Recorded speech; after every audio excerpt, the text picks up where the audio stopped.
Bonjour, c'est l'heure de décalage horaire. Bonjour à tous, bon après-midi.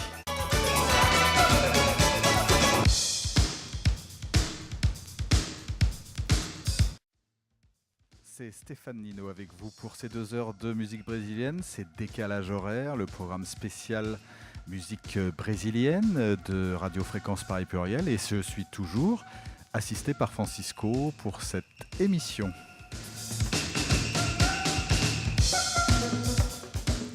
La semaine dernière, nous avions entamé une programmation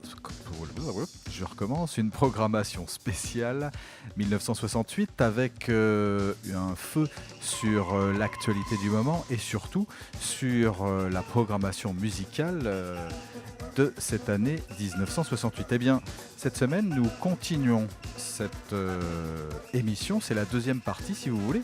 Et nous allons entamer tout de suite cette programmation du jour avec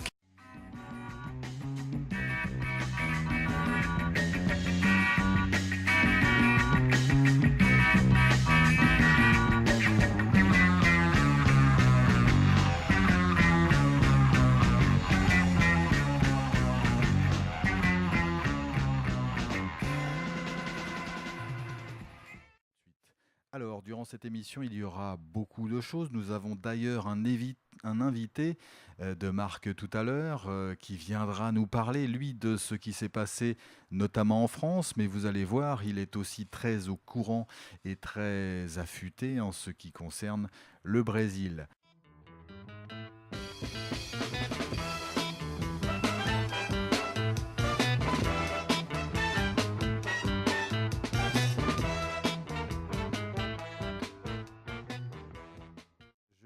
Annoncé, j'accueille aujourd'hui Frédéric Pagès. Bonjour Frédéric. Frédéric Pagès vient de sortir justement un livre, c'est tout frais, tout chaud, puisqu'il est sorti le 9 mai de cette année en librairie et il s'intitule « Mai 68 est devant nous ». Alors Frédéric Pagès est écrivain, mais il est aussi compositeur, producteur, et il développe ses activités dans la musique entre la France et le Brésil depuis déjà plus de 30 ans. Avec à son actif plus de 10 albums qui ont été enregistrés entre la France et le Brésil, avec des participations prestigieuses comme celle de Monica Salmazo, Paola Morellenbaum et d'autres encore. Et il nous présentera sa production musicale au cours de cette interview. Et on va parler bien évidemment de ce livre au titre un petit peu provocateur, Mai 68 est devant nous. Alors, avant d'en parler, ce que je vous propose, à vous auditeurs, à vous qui êtes ici, eh bien, c'est de se remémorer un petit peu l'actualité musicale de la France. Alors ça va nous permettre justement d'enchaîner les discussions puisque je vous propose une petite séquence avec des noms prestigieux puisqu'il va y avoir Brigitte Bardot, Serge Gainsbourg, mais aussi Jacques Dutronc et Nino Ferrer. 今天你好不好？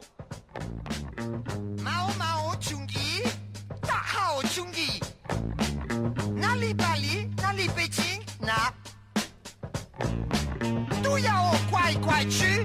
中国法国朋友要我钱快递，我是Nino，但是毛都不一样。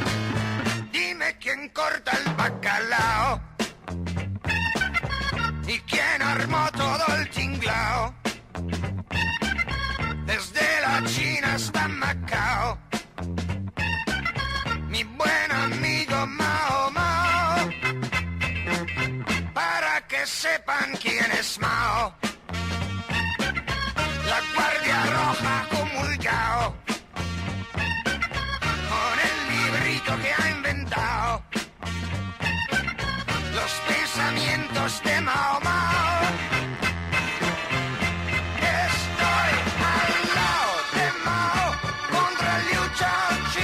Solo por Mao, que me hace marramiao.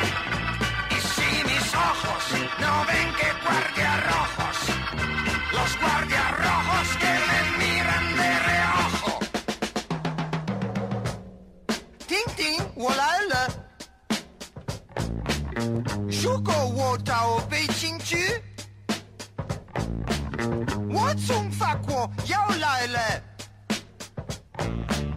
di penyu, yo cheng wo, mao yu ji, wu yu tang teng wo, yu me yu, forse, wechinda. Pero alguien dijo que el Mao Mao de África estaba copiado, como la tribu del Mao Mao. Y vaya lío que se ha armado. Mao cultural revolución.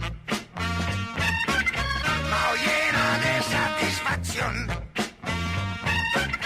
Para que digan que no es Mao.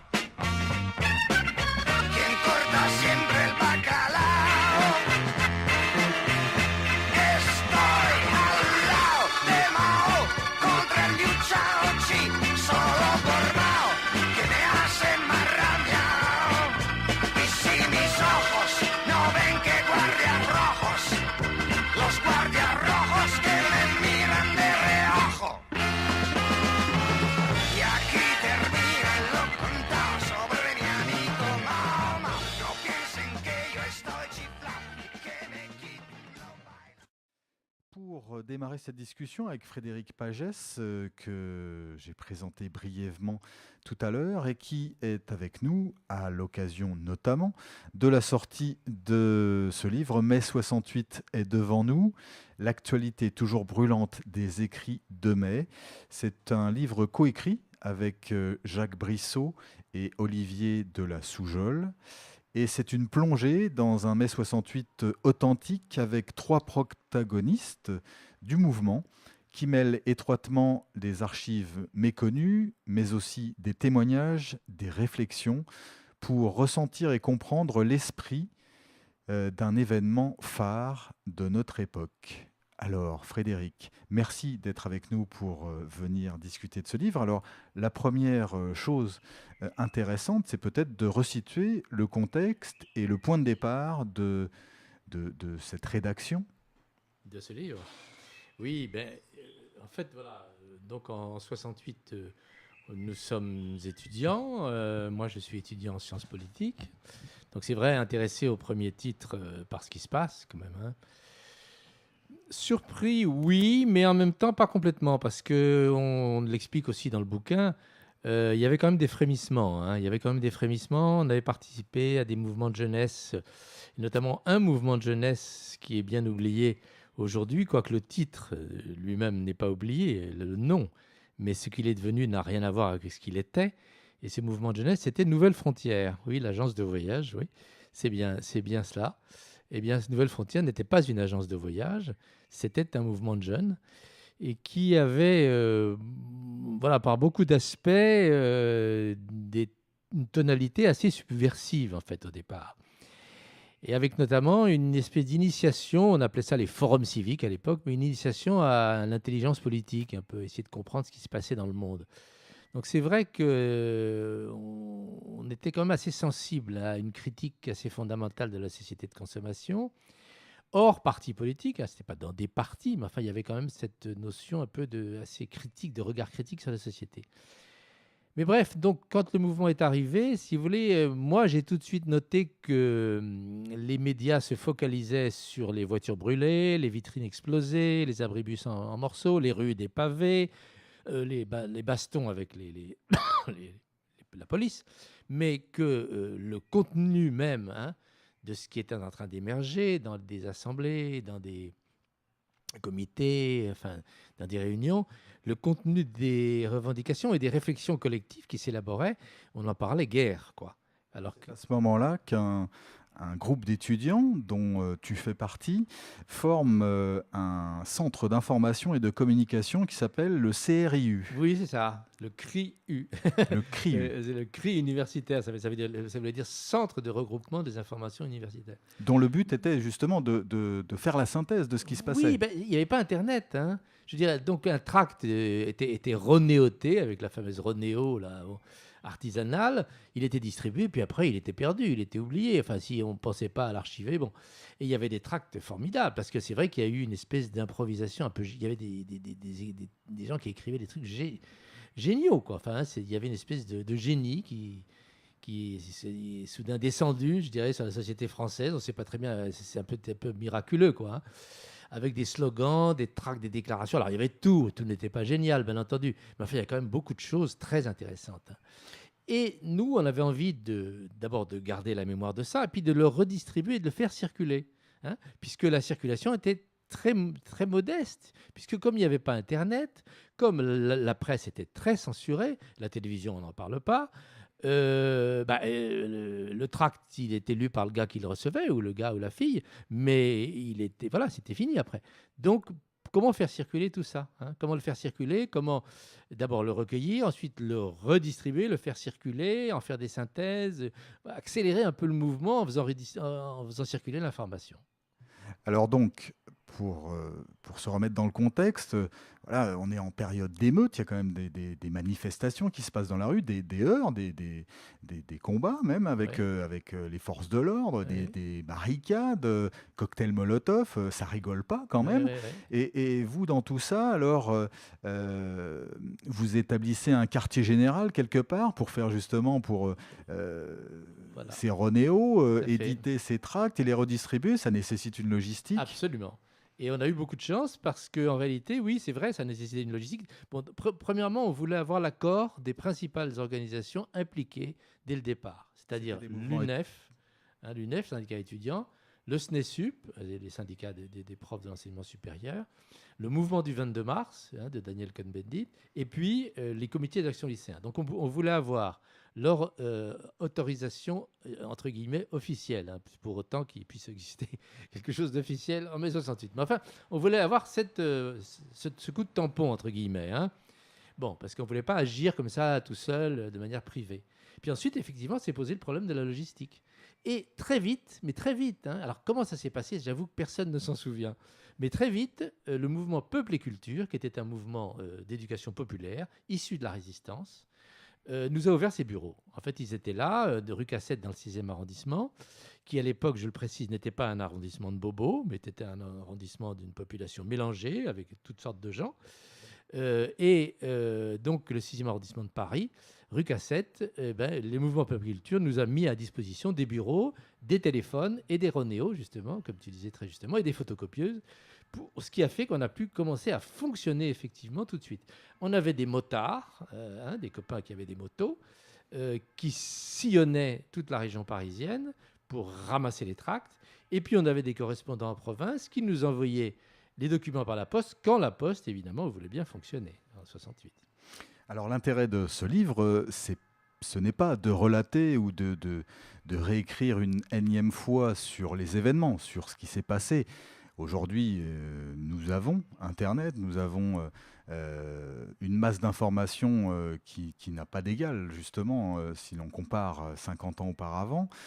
Mais le but de ce livre, c'est donc de revenir pardon, sur ce contenu qui a encore du sens aujourd'hui. Alors on l'a vu ensemble, bien entendu, l'environnement socio-économique, et il y avait, c'est une période qui marque un tournant, c'est certain.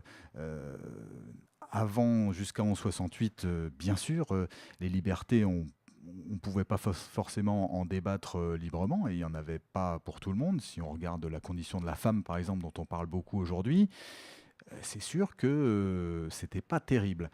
Alors, il y a eu ce courant d'idées, ce courant d'innovation, et c'est là-dessus que vous revenez dans ce mai 68 est devant nous. Absolument, parce que mai 68 a été pour nous un moment absolument privilégié et assez magique, en dehors des histoires de combats de rue, bon, de barricades, ok, je veux dire, c'est très bien, bon, voilà. Mais ça, c'est l'apparence, hein. Bon, derrière ça, il y a eu un moment d'inspiration collective assez magique et extrêmement intéressant, extrêmement riche. Et ce qu'on voulait dire, c'est que à partir, bon, il y a eu des milliers de gens qui se sont réunis pour discuter, élaborer, mettre sur la table un certain nombre de questions fondamentales de notre vivre ensemble, ce qui, à mon sens, n'avait pratiquement jamais été fait, sauf peut-être en 1789, à la veille de la Révolution française, au moment des États généraux. Mais je ne vois pas, à part ça, d'autres équivalents d'un moment où les gens de la société se seraient regroupés comme ça pour questionner certaines choses fondamentales. Et en 1789, ce n'était pas ouvert au peuple, c'était ouvert aux gens qui savaient lire et écrire, donc une toute petite minorité. Là, en 1968, c'était ouvert à tous. Et des gens de toutes sortes, de toutes origines, dans des lieux les plus divers. Bon, c'est vrai que beaucoup, au départ, dans des établissements d'enseignement, dans des universités, dans des lycées, dans des écoles, mais aussi parfois dans des usines, mais aussi parfois dans des entreprises, se sont réunis et puis ont mis sur la table un certain nombre de questions fondamentales. Quel est le sens de notre travail, par exemple? Qu'est-ce qu'on fabrique? Pourquoi est-ce qu'on est dans cette espèce d'anxiété d'un rendement toujours plus fort, plus intense? Mais pour qui on travaille? Pourquoi? Bon, ce sont des questions éternelles, mais en même temps, c'est des questions que des gens simples de la base se posaient. Or, c'est ce questionnement et les réponses d'ailleurs qui étaient proposées, tout ça finalement n'a pas été tellement redistribué, n'a pas été tellement diffusé, hein. Pour moi, mai 68, c'est une espèce d'ébauche, une espèce de brouillon de quelque chose de beaucoup plus profond qui est encore à venir. C'est pour ça qu'on le dit comme ça. Et les questions qui ont été mises sur la table, qui concernent par exemple la démocratie, le sens de l'activité humaine, du travail humain, quel sens a notre travail et pourquoi ce sens est constamment perverti, hein, pour faire quelque chose que finalement on ne souhaite pas faire collectivement et qui aujourd'hui, on le voit, aboutit à détruire la planète. Maintenant, c'est très clair. En 68, ce n'était pas aussi clair que ça. On disait, bon, le travail humain détruit l'homme, détruit la société. Aujourd'hui, en plus, en prime, il détruit la planète. Donc c'est quand même assez... hein. Et puis, quelle est l'école, hein? Qu'est-ce qu'on fabrique à l'école? Pourquoi tout ce temps perdu à ne rien apprendre? C'est quand même incroyable, quoi. Bon, et ça, on le questionnait de manière extrêmement précise et pertinente en 68. La question, elle est toujours là. Qu'est-ce qu'on fabrique, hein? Les gamins sortent de l'école, ils ne savent rien. Ils ne savent pas écrire, ils ne savent pas parler une langue étrangère, ils ne savent pas organiser un travail personnel, ils n'ont aucune culture générale. Donc, qu'est-ce qu'on fabrique, je veux dire? Alors, je vais faire le modérateur un Oui, petit oui. peu, parce que bon, je dirais qu'effectivement, c'est tout ce qui a été mis sur la table en termes de sujets et en termes de réflexion, on peut dire que ces sujets se sont largement accentués aujourd'hui et le phénomène a pris de l'ampleur. Si Voilà. on se questionne Voilà. sur, en termes de la condition humaine, Mm. du sens de la vie, effectivement, il y a toujours matière à réflexion. Après, il faut quand même mettre comparer ce qui peut l'être. Aujourd'hui, un individu possède beaucoup plus de connaissances d'une façon générale sur le monde et d'une manière juste numérique. Après, la qualité de ces connaissances, effectivement, c'est là qu'on peut se questionner. On Oui, parlait de l'orthographe. Bon, on va oui. pas faire les rabat-joie, Non, c'est non, sûr, non, mais non, oui. j'ai constaté aussi que c'est vraiment pas la force de la génération actuelle. Par contre, en termes de connaissances sur le monde, les arts, eh bien, il y a certainement beaucoup plus de connaissances qu'on en avait, mais ça, c'est lié aussi aux communications, Voilà, à il y a un Internet. accès à ces connaissances, on est bien d'accord. Mais par exemple, savoir les organiser, savoir avoir un regard critique là-dessus, savoir qu'est-ce qu'on en fait, ça c'est moins sûr, quoi, hein. C'est ça le problème aussi, hein, parce qu'on est vrai qu'on a accès à une foultitude de sources, mais il faut d'abord dégager ce qui est faux, ce qui est erroné, ce qui ne vaut rien de ce qui est intéressant. Ça c'est quand même important, il faut apprendre à le discerner. Puis qu'est-ce qu'on en fait pour soi-même? C'est ça le gros souci aussi, hein. En fait, 68 marque peut-être la première fois dans l'histoire où les politiques ont largement été dépassés par les événements. Complètement. Et depuis lors, je crois que le terrain n'a jamais été rattrapé. C'est une course qui est complètement perdue par les politiques, hein, Absolument, qui oui. démontrent chaque jour que finalement, ils n'ont pas les moyens de suivre l'évolution du monde. Oui, absolument, ils n'ont pas les moyens. Et d'ailleurs, ce qui est aussi très marquant, c'est que en mai 68, les organisations d'extrême gauche, à l'époque, trotskistes, maoïstes et autres, ont essayé de prendre le train en marche et de se glisser dans le mouvement, comme on disait à l'époque, de le récupérer, avec parfois un certain bonheur. Bon, c'est vrai qu'ils ont fourni parfois des encadrements de services d'ordre, etc. Mais enfin, c'est absolument pas eux qui ont dirigé le mouvement. Et ça, c'est très erroné de penser que mai 68 fut une espèce d'assemblage de groupuscules qui auraient soudain réussi le Joker, hein, qui aurait réussi à déstabiliser. C'est pas vrai du tout, hein. C'est ce que dit un peu Dutronc dans sa chanson, l'opportuniste. Finalement, voilà, il y a des courants et c'est bien À ce moment-là, d'ailleurs, de se faire sentir qu'on est plutôt de courant gauche, voire Mmh. ultra-gauche, de courant trotskiste ou Mmh. maoïste. Alors là, Mao, c'était Nino Ferrer qui Ouais. aborde le sujet. Auparavant, c'est pas des sujets qui passionnaient les foules, mais là, on se rend compte que effectivement, il y a peut-être de nouveaux courants d'inspiration, ce qui s'est développé en Amérique latine avec plus ou moins de succès. 68 marque aussi, il faut quand même le souligner, c'est la mort du Che, la mort de Che Oui. Guevara, qui avait lui aussi soulevé des foules et des courants d'espoir Mmh. en Amérique latine. Il mort en 68. Mmh. Et Martin Luther King, Mmh. qui a mis sa vie dans la balance pour défendre la cause raciale aux États-Unis, qui était vraiment, c'était une population qui était vraiment malmenée Ouais. jusque-là Mais c'est sûr que aussi. ça a été une année de souffrance, enfin une année douloureuse par beaucoup d'aspects, hein, avec l'histoire de Prague aussi. Enfin. Mais ceci étant dit, voilà, ce que je voulais dire aussi pour rejoindre ce qu'on disait plus tôt, c'est que, et ce que tu disais très justement, c'est que Mai 68 a pris de court tout le monde, y compris nous d'ailleurs. Hein. On a été pris de court par l'ampleur de la vague qu'on avait plus ou moins déclenchée, quoi. Hein. Et ça nous a submergés. Et soudain, on a senti qu'il y avait une espèce d'énergie en balade, comme ça, hein, une énergie qui sortait un petit peu du plus profond de la population, du peuple, on pourrait dire, et qui exprimait des choses très fortes.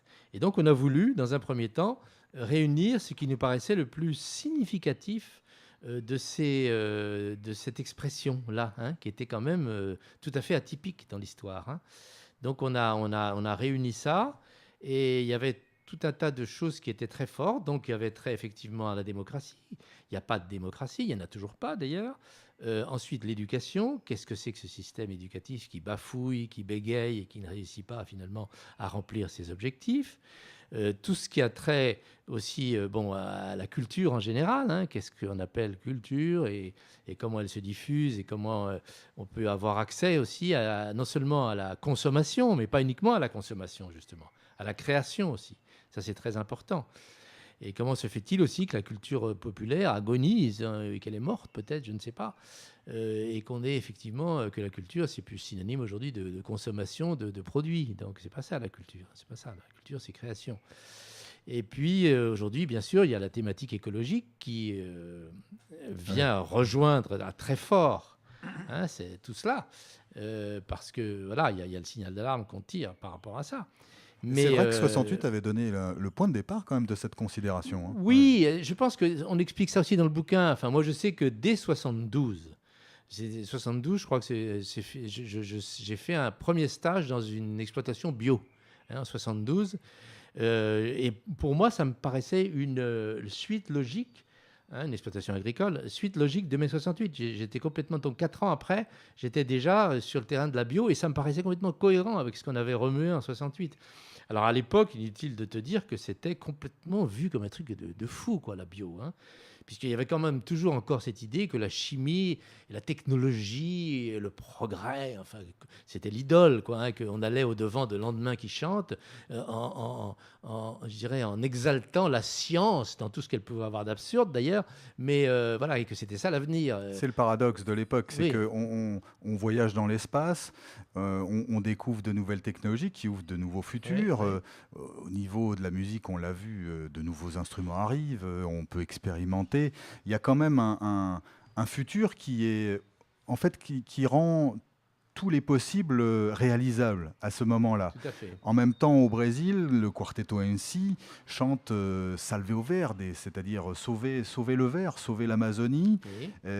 C'est le paradoxe de notre époque qui est Mhm. toujours d'actualité, non? C'est ça? Oui, tout à fait. Alors, il commençait à y avoir des vagues, des petites pointes de prise de conscience, mais elles étaient faibles. Hein. C'est vrai qu'on n'était pas encore vraiment complètement voilà, dans la prise de conscience qu'on a aujourd'hui. Mais cette prise de conscience qu'on a aujourd'hui par rapport à l'écologie, elle est complètement cohérente avec les inspirations de mai, avec les intuitions de mai. Elle est complètement cohérente.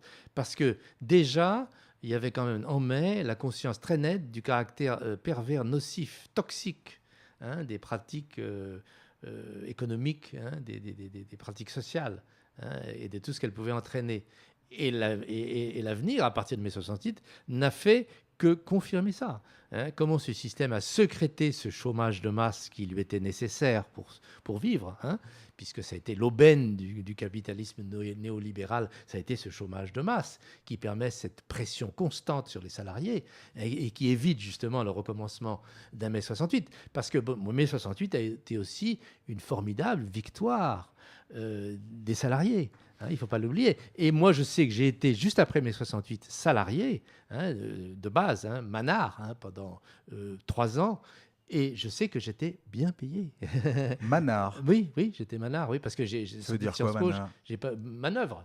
Ah, Tu vois, d'accord. j'étais au bas de l'échelle Ah. salariale. Et donc, parce qu'après, voilà, dans les remous de 68, moi, j'ai pas voulu. J'ai préparé l'École nationale d'administration et j'ai tout envoyé balader pour travailler en usine. Pas pour faire la révolution en usine, mais pour connaître autre chose. Pour aller, pour vivre, pour voir ce que c'était que bosser, quoi. C'est jamais négatif. Mais non, c'est jamais négatif. Et puis, on apprend, on voit un peu comment la plupart des gens vivent, quoi. Et c'est quand même pas facile, quoi. Bon, et c'est très formateur. Alors, c'est vrai que cette période, on a donné raison à toutes ces réflexions, et très vite, puisque le premier choc pétrolier, c'est fin 73, septembre 73. C'est à partir vraiment de ce moment-là qu'on rentre dans une phase de laquelle on n'est toujours pas sorti. Absolument, oui, absolument. Et ce que je voulais te dire, c'est que ce dont je me souviens, c'est que juste après 68, il y avait eu un rééquilibrage salarial. Le SMIC avait été considérablement augmenté, et en tant que travailleur de base dans une usine, on faisait pas fortune, mais on était correctement rémunéré. Quand je vois par exemple ce que aujourd'hui à poste équivalent des gens peuvent toucher, ça n'a rien à voir. À l'époque, on avait un salaire qui nous permettait de louer un logement, d'acheter quelques vêtements, de se nourrir, etc. Voilà, c'était les suites, je dirais, des victoires salariales de 68. Donc ça avait été important aussi. Et c'est effectivement, comme tu dis, il y a eu ce choc pétrolier, puis ensuite il y a eu l'avènement du chômage de masse à partir des années 80, qui a fait que tout le système s'est complètement déséquilibré, pas pour tout le monde, bien entendu, mais aux dépens des salariés, et des gens qui sont du mauvais côté du manche. Et voilà. Et donc, voilà. Mais tout ça est quand même le fruit aussi d'un certain mode de fonctionnement de la société, d'une certaine logique. Et cette logique, elle a été décortiquée, critiquée, mise en évidence, notamment en mai-juin 68, et par la population qui a pris la parole. Puisque c'était beaucoup ça, mai 68, comme disait Michel de Certeau, qui est un de ceux qui, à mon avis, a le mieux analysé l'événement. Il appelait ça la prise de parole. Et ça, c'est vrai. Et donc, ça, c'est vrai qu'on en a gardé 3-4 slogans, mais il y a bien autre chose que ça. Alors, vous l'avez compris, nous discutons de l'actualité toujours brûlante des écrits de mai 68. C'est d'ailleurs le titre du livre dont Frédéric Pagès est le co-auteur avec Jacques Brissot et Olivier de la Soujeole. Nous allons revenir sur ces questions, toujours pleines de réflexion d'ailleurs et d'actualité. Mais auparavant, je l'annonçais lorsque nous avons commencé cette discussion, Frédéric, tu es aussi chanteur, compositeur. Alors ça va nous permettre de faire une pause musicale et de jeter une oreille sur cet album qui s'appelle Lettres Océan, carnet de voyage au Brésil, parce que, évidemment, vous l'avez compris, Frédéric voyage entre la France et le Brésil, et de ces deux mondes est né cet album, parmi d'autres d'ailleurs. Alors avant d'en parler plus avant, on va écouter un titre, ça s'appelle Cargo Mixte, et c'est Frédéric Pagès.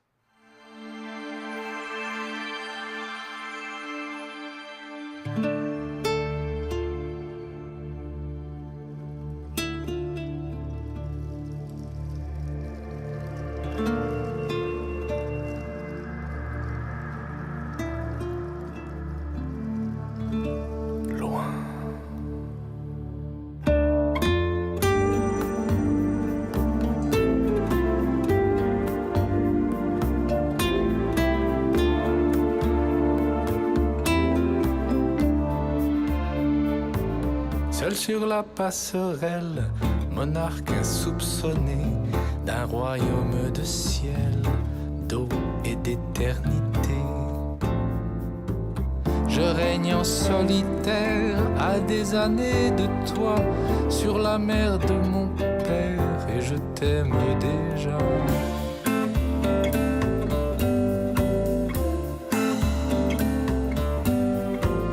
Au-delà d'Agadir, passer les Canaries, l'air se met à tiédir et l'été refleurit. Lentement sans secousse, passe les latitudes, c'est l'initiation douce à l'hémisphère sud.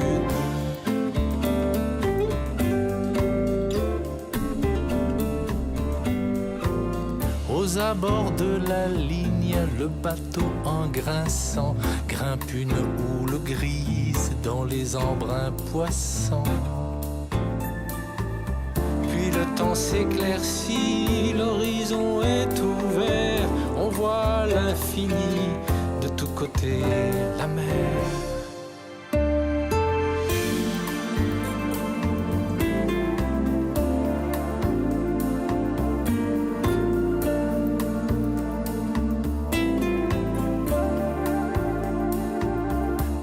Par mon hublot, scintillement de verre, frisson de brillant d'eau, taillé dans la lumière.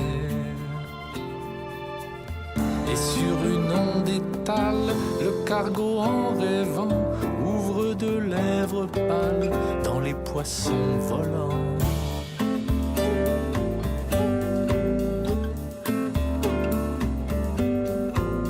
Dans la nuit tropicale, un phare par le travers, sur son rocher austral, clignote ses éclairs. La lune sur l'eau noire jette un reflet doré, le cargo sans mémoire suit sa route étoilée.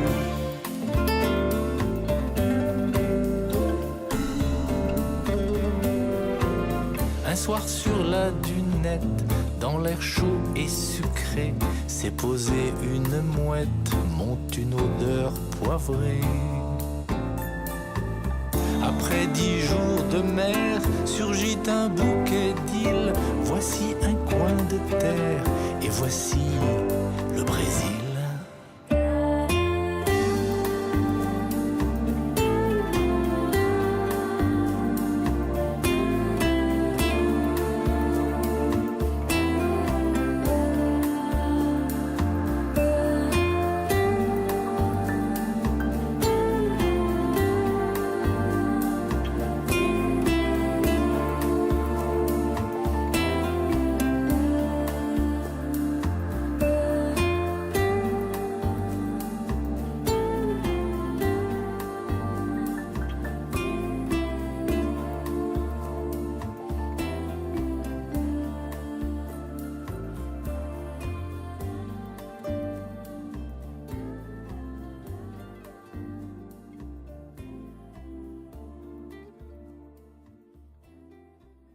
Nous venons d'écouter Cargo Mixte de Frédéric Pagès, qui est écrivain mais aussi chanteur. La double casquette, c'est ça la formation Sciences Po? Oui, c'est ça, ça prépare ça. Oui. Non, je suis un peu échappé. Enfin, j'ai quand même terminé, hein, j'ai le diplôme. Bravo. Mais après, j'ai fait toute autre chose, oui. Heureusement, c'est mai 68, ça. Alors, c'est une question qui m'est venue à l'esprit lorsque je préparais l'émission. Tu aurais très bien pu, avec cette idée de recueillir justement ces écrits, ces pensées qui sortaient de l'effervescence de ce mouvement étudiant à la base, avec une formation Sciences Po là-dessus, le journalisme, ça aurait été une carrière que tu aurais pu embrasser, non? Oui, c'est vrai, mais j'y ai tâté un petit peu, mais longtemps après, en fait. C'est vrai qu'à un moment donné, j'ai un peu pigé, tu sais, faire des pigistes pour Télérama, pour Les Inrecuptibles, pour Lire aussi, pour la presse brésilienne. J'ai fait des reportages et des chroniques, souvent autour du Brésil d'ailleurs, puisque, bon, comme je vis depuis presque 40 ans entre la France et le Brésil, Donc, ça m'a inspiré pour écrire un petit peu de journalisme. Mais c'est vrai que c'est une chose qui aurait été possible. Mais il se trouve que, voilà, après 68, bon, j'avais envie de toute autre chose. D'abord, j'avais envie de sortir de la bibliothèque parce que, voilà, j'avais passé toute ma vie entre des cours et des bibliothèques. Moi, ça se suffisait, quoi. Donc, j'ai eu envie d'aller travailler de mes mains, très simplement, parce que pour prendre contact avec une autre réalité. Et puis après, j'ai eu envie d'aller au Brésil. Et c'est vrai que j'y suis allé. Alors, j'ai eu la grande chance de pouvoir y aller en cargo. Un cargo qu'on dit mixte, d'où le titre de cette chanson, c'est-à-dire qui embarquait à la fois des marchandises et quelques passagers. Et c'était un cargo de tradition de la Compagnie Générale Maritime. C'était en 1979, donc. Et j'ai eu la chance de faire une traversée absolument magnifique, sans encombre, on pourrait dire comme ça, hein, et de passer, voilà, comme ça, tout doucement, de l'automne finissant, du début de l'hiver à l'été, puisque bon, les saisons sont inversées. Et ça, c'était absolument magique de voir peu à peu, jour après jour, disons, la température augmenter, et puis de se sentir arriver dans l'été, arriver dans le Brésil, qui est un pays que j'avais rêvé, mais enfin que je ne connaissais pas, tout seul, parce que pour moi, le voyage comme ça, c'est tout seul, hein, et de plonger là-dedans, et j'y suis resté la première fois, en fait, 9 mois. C'était une autre époque, je disais, voilà, avant la chanson, qu'on était correctement rémunéré, donc on pouvait notamment faire une petite épargne. Et donc, c'est ce que j'avais fait. Et d'ailleurs, mes potes faisaient ça beaucoup. Comme il n'y avait pas de chômage, on n'était pas inquiet d'abandonner le boulot. Donc, on partait. Et j'avais des copains, justement, qui sont partis comme ça au Mexique, d'autres en Inde. Personne n'était milliardaire, mais on avait une petite épargne. Ces pays, à l'époque, le train de vie, le niveau de vie de ces pays, à l'époque, était très bas. Donc, on pouvait survivre pendant plusieurs mois avec un petit pécule, ce qui avait été mon cas, quoi. Et donc, j'ai pu passer 9 mois au Brésil à voyager comme ça tranquillement et à découvrir ce pays. Alors, ce que tu me disais, ce qui est plutôt amusant, c'est que tu découvres le Brésil en 1979, c'est-à-dire 11 ans après les événements dont nous avons parlé, et tu racontes que, eh bien, au Brésil, il y avait encore des traces des événements. Bien sûr. Alors, 68, bien sûr, hein, qui s'est Oui. propagé dans le monde entier et qui a eu des échos dans quasiment tous les pays, et y compris au Brésil, on en a parlé. Et là, tu remets, tu fais le lien entre ce que tu as vécu et ce qui s'est passé aussi ailleurs et au Brésil. Ah oui, bien sûr. D'ailleurs, à l'époque, j'avais contact avec le syndicat des étudiants, le principal syndicat, l'UNI, hein, l'Union nationale des étudiants, qui avait un lourd passé, entre guillemets, de lutte contre la dictature. Et j'avais contact avec eux parce qu'en réalité, je prenais au siège du syndicat des cours de percussion. Mais en même temps, ça m'avait permis de discuter avec les étudiants, là. Et je voyais bien qu'on était quand même encore dans la fin de la dictature. Il y avait eu, alors maintenant on Ouais, le sait. Le mais contexte était encore très dur au Brésil. contexte était Même très si dur. la dictature s'était un petit peu Oui, assouplie. mais en fait, bon, on s'aperçoit maintenant avec l'ouverture des archives, toutes récentes, on s'aperçoit que cet adoucissement, entre guillemets, était très relatif.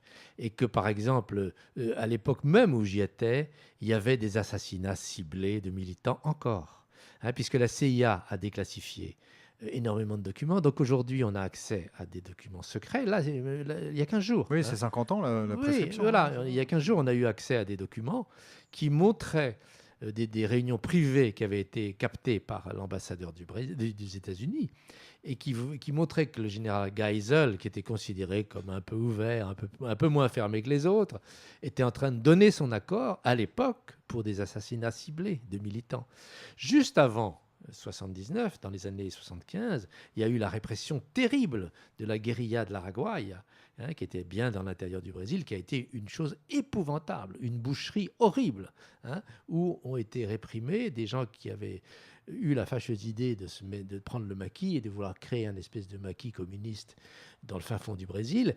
Et on a torturé non seulement les militants, mais les paysans du coin pour les faire avouer des choses parfois qu'ils ne savaient même pas, les pauvres, où se cachaient les militants. Donc ça a été une chose abominable. Et donc très peu de temps avant que j'arrive au Brésil, on était encore dans cette ambiance. Moi, évidemment, en tant que touriste français, je n'étais pas inquiété, parce qu'il n'y avait pas intérêt non plus à ce que l'image du Brésil soit ternie. Mais on sentait quand même que, voilà, on était encore dans la fin de la dictature lourde militaire. Oui, et puis il y en avait encore d'autres qui étaient en exercice Absolument, en oui, Amérique oui. latine. Hein. Bien sûr, absolument, absolument. Et puis malheureusement, l'actualité est présente. Maintenant, si on arrive maintenant, on voit que ces fantômes qui n'ont pas été justement exorcisés, que les choses n'ont pas été éclaircies comme elles auraient dû l'être, eh bien, ils sont de retour. Ils sont de retour et malheureusement, ça nous plonge dans l'activité immédiate du Brésil où on entend des bruits de bottes, on ne sait pas très bien où on va. Et ça, c'est dû en particulier, pas uniquement évidemment, mais au fait qu'on n'a pas éclairci clairement, on n'a pas dit clairement ce qui s'était passé à cette époque, où finalement la répression a été beaucoup plus forte que ce qu'on a bien voulu raconter. Alors pour revenir à la chanson, à la musique, tu as ton actif déjà 10 albums, c'est ça? Oui. Celui qu'on a entendu tout à l'heure, le morceau, l'extrait qu'on a écouté, c'est un album qui est récent? C'est pas un album tout récent, c'est un album que j'avais fait au moment de l'année de la France au Brésil. 85? 2005. 2005, Oui. Donc voilà, et puis, mais je l'avais intitulé Carnet de voyage au Brésil, et justement, je voulais raconter un petit peu mes errances et mes voyages au Brésil. Donc j'avais ouvert le CD avec cette chanson Caragomis qui raconte ma traversée. Et comment ça t'est venu ce goût pour alors le goût pour la musique, mais surtout la façon l'idée de composer, d'écrire de la musique? Tu as pris une guitare, tu joues du piano. Mais j'ai toujours joué un peu de piano comme ça chez moi, un peu. Donc j'ai commencé à étudier le piano et justement dans le monde extrêmement conventionnel et rigide dans lequel on vivait avant 68, il faut quand même le rappeler. Étudier le piano, ça voulait dire faire les exercices de Czerny, qui était une méthode épouvantable de répression.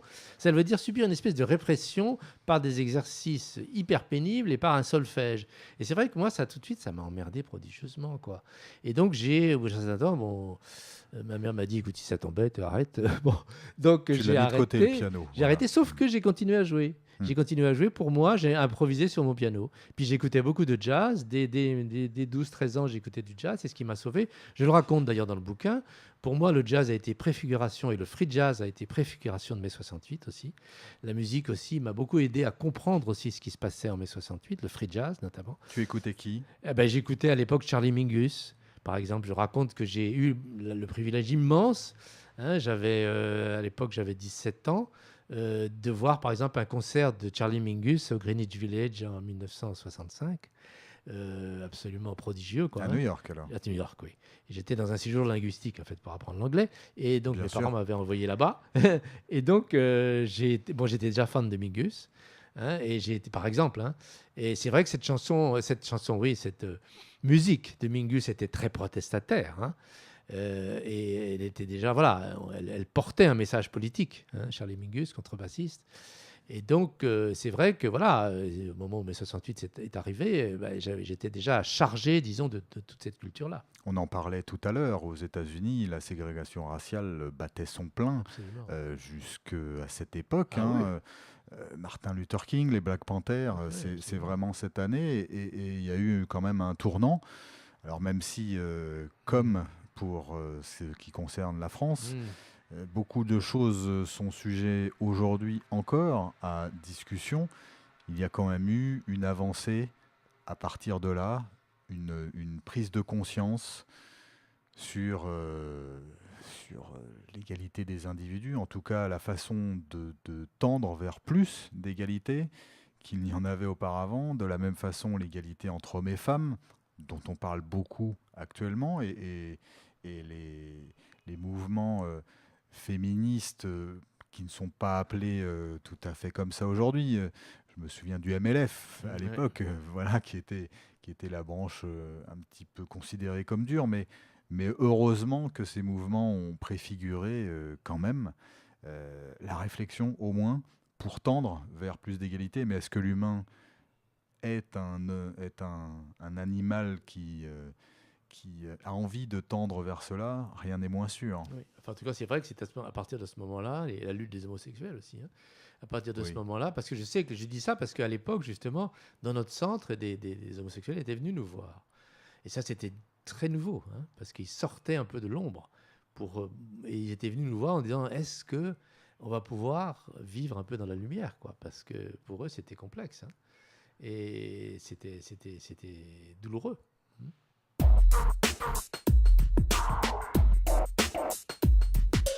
Toma um conselho de amigo, não te cases, Beelzebub, que a mulher como ser humano é mais fina do que tu. Toma um conselho de amigo, não te cases, Beelzebub, que a mulher como ser humano é mais fina do que tu.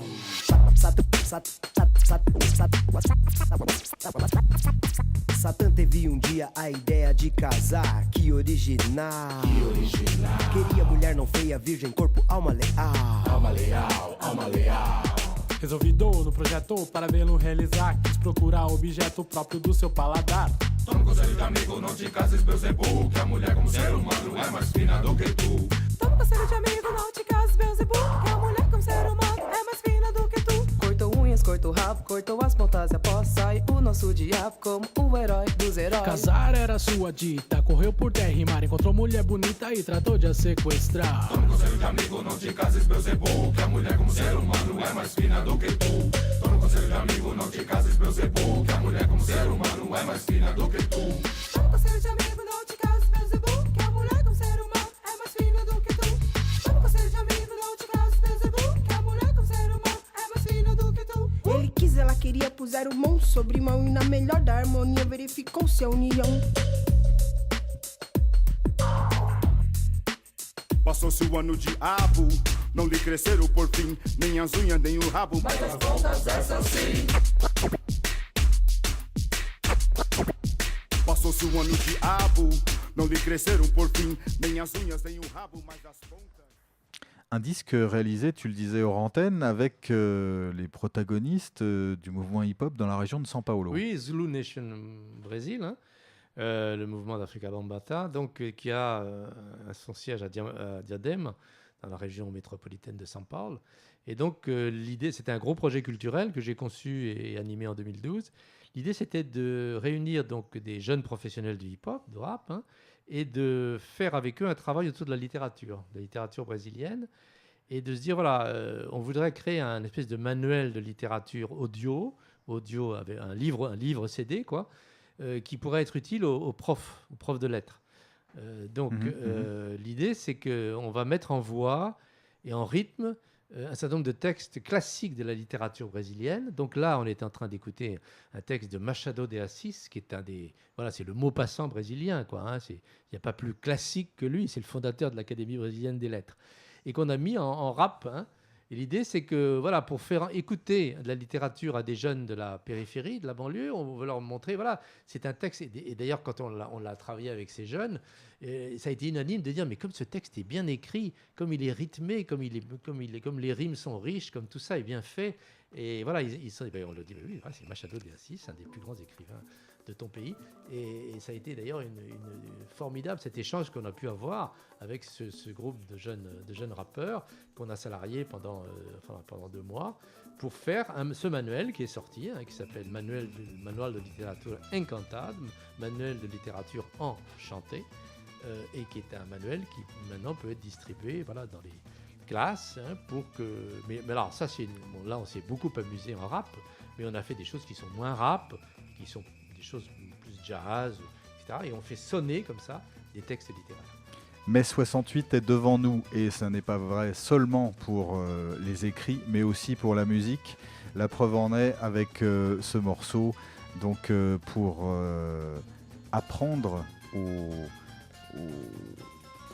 aux individus qui habitent les quartiers défavorisés les richesses des écrits de leur pays. Merci Frédéric Pagès d'avoir passé ce moment en notre compagnie sur Décalage Horaire. Il nous aurait fallu beaucoup plus de temps pour développer tout ce que tu fais. En tout cas, j'espère qu'on a donné un aperçu à nos auditeurs. Une actualité brûlante en ce qui te concerne actuellement en termes de C'est la musique? sortie de ce bouquin, quoi. C'est vrai, il est édité par les éditions Yves Michel, mais 68 est devant nous, c'est un petit éditeur. Je pense qu'il faut le demander un petit peu dans les librairies, il faut le... Voilà, parce que c'est pas toujours très facile de se glisser dans la cour des grands, enfin voilà. Et puis les médias ne facilitent pas toujours les choses. D'ailleurs, je voudrais beaucoup remercier Radio FTT parce que c'est très sympa de nous recevoir. C'est nous qui te remercions. En tout cas, merci Frédéric Pagès. Mai 68 est devant nous, c'est aux éditions Yves Michel. Vous pouvez nous envoyer un message sur décalagehoraire@gmail.com pour tout renseignement complémentaire. Quant à nous, on se retrouve la semaine prochaine pour une nouvelle émission. D'ici là, portez-vous bien, passez une excellente semaine. Ciao, Genji.